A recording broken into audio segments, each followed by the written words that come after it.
It's time for a little hindsight. It's 2020 in Antarctica, and I was about 4 or 5 years old. My favorite book was called Chilly Willy the Penguin.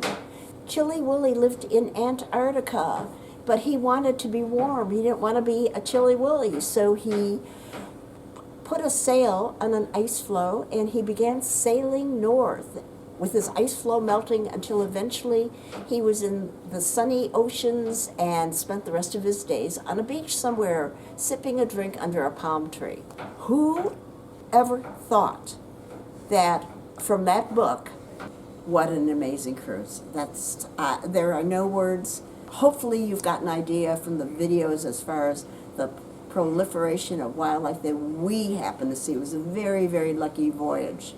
Antarctica, the seventh continent, one of the most remote places in the entire world. This is our sixth voyage with Quark Expeditions, and I cannot tell you how wonderful they are.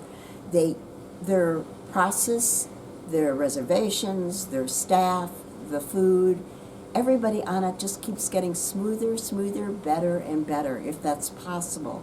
I highly recommend Quark Expeditions. If you are a newbie to Travels with Sheila, let me explain one more time, or many times, that I am not a travel agent, and I am not salaried by any company, and I receive no freebies. Not that freebies wouldn't be good, but no freebies.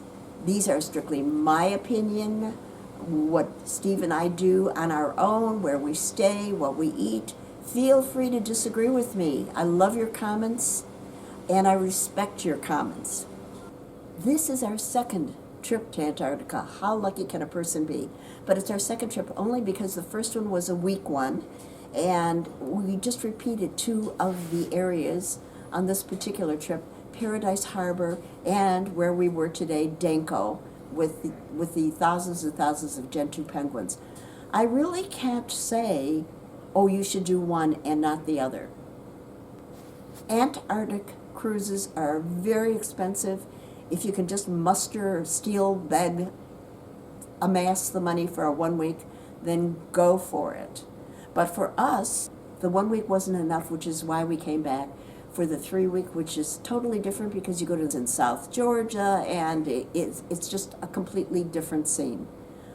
Whatever you decide to do, try your very best to visit Antarctica before there is no more Antarctica. There will still be a seventh continent, but it may just be rock, bedrock.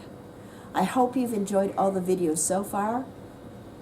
Now we have 2 days at sea, cross the Drake, fly out of Ushuaia to Buenos Aires, spend a night in Buenos Aires, fly out the next day on a very late night flight back to Chicago via Houston. Thank you again so much for your views and time to watch and comment. Here is to you, my wonderful viewers. Thanks so much.